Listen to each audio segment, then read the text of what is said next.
bonjour ou bonsoir, selon l'heure à laquelle vous nous regardez. Je suis votre chroniqueur audio et animateur de podcast Allo DJ Media.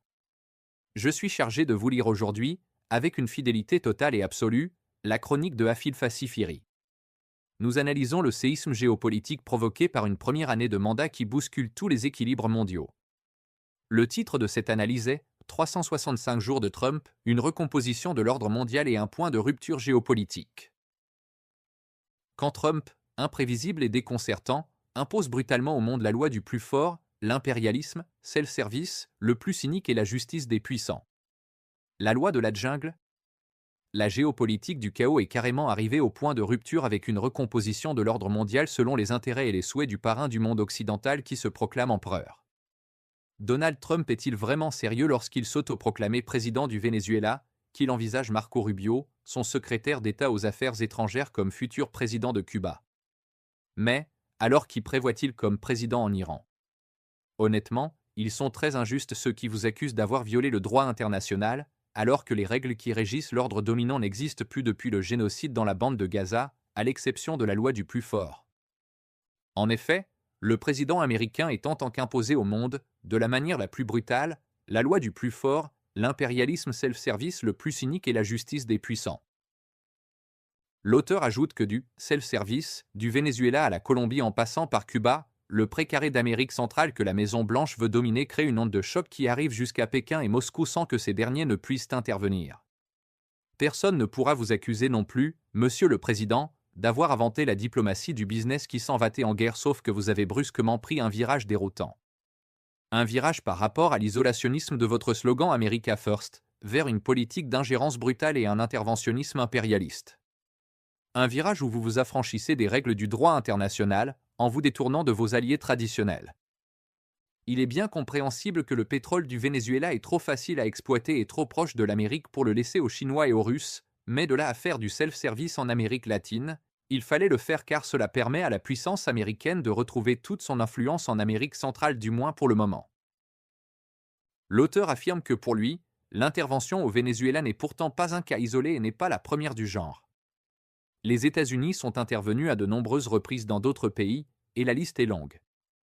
En voici quelques exemples historiques. En Iran, 1953, coup d'État contre le Premier ministre Mohammad Mossadegh.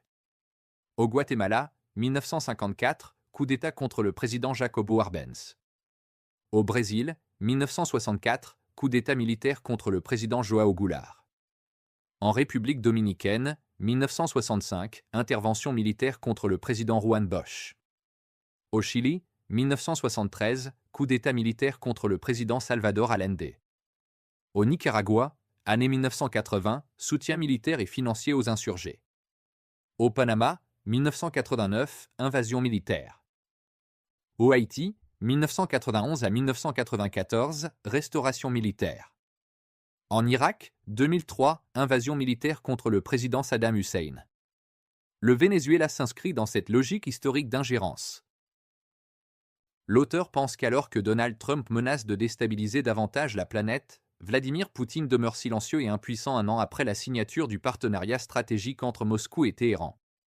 Le chef du Kremlin n'a fait, en effet, aucun commentaire, ni sur la capture de Nicolás Maduro au Venezuela ni sur les manifestations en Iran.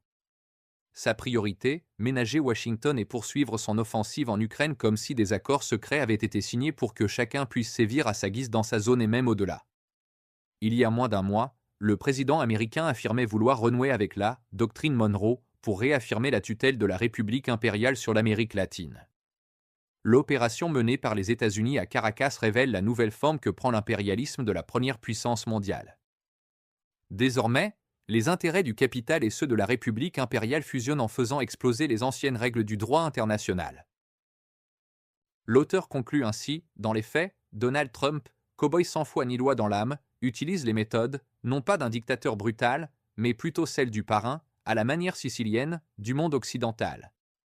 Un parrain pour le moins déconcertant et déstabilisant vu sa capacité à souffler le chaud et le froid et à semer incertitude et contradiction dans un piège de cristal. Et en un mot comme en mille, le parrain ne respecte que la loi du plus fort, méprise les règles du droit international et ignore les usages diplomatiques, soit les pays s'alignent sur ses positions et le soutiennent dans sa dérive autoritaire, soit ils subiront des taxes douanières ou pire, une brutale ingérence. Qu'importe la spirale dangereuse et l'infernale escalade, Trump exploite le fait que les Européens affichent des ambitions dont ils n'ont pas les moyens. L'économie américaine est-elle véritablement dans une bonne dynamique comme le prétend le président Trump? Le monde est-il vraiment en sécurité et en logique de paix avec Donald Trump?